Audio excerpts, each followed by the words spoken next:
For the finals of Pro Tour Paris, Paul Rietzl was playing his last match of what has been a crazy weekend for him.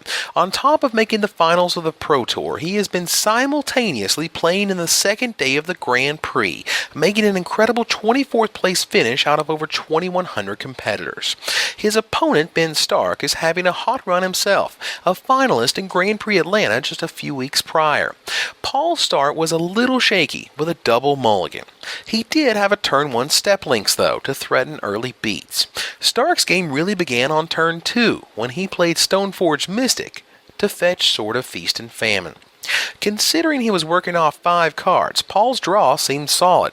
He had a second turn step links to go with the first and an Arid Mesa, which he didn't have to crack immediately. The following turn he got in for 12 to take Ben to just 6 life, while Ben had only played a Squadron Hawk. Rietzl also had a Hawk and suddenly not much more damage to deal to steal the first game. Rietzl had indicated prior to the match that he felt he was the favorite on the play, so he just needed to steal 1 on the draw. Getting that 1 on the first game would be ideal. Stark's best efforts to stop that happening involved casting a Squadron Hawk and holding up Mana Leak mana. Rietzl seemed unperturbed. He played a Marsh Flats and attacked. Stark had to do some blocking to stay alive, and chose to let 1 step links through, trading Hawk for Hawk and losing his Stoneforge Mystic, which with its dying breath put Sword of Feast and Famine onto the battlefield. Post-combat, Rietzl kept the pressure with another Squadron Hawk. Stark was now on just 4, and with Marsh Flat still on the battlefield unused, he knew that both copies of Steplinks were likely lethal if unblocked.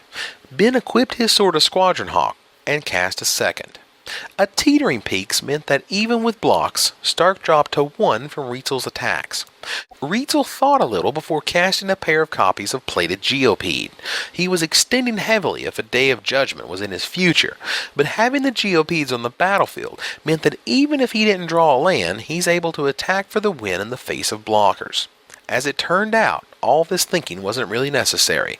Stark drew his card and scooped for Game 2. The game count is now Paul Rietzl 1, Ben Stark 0.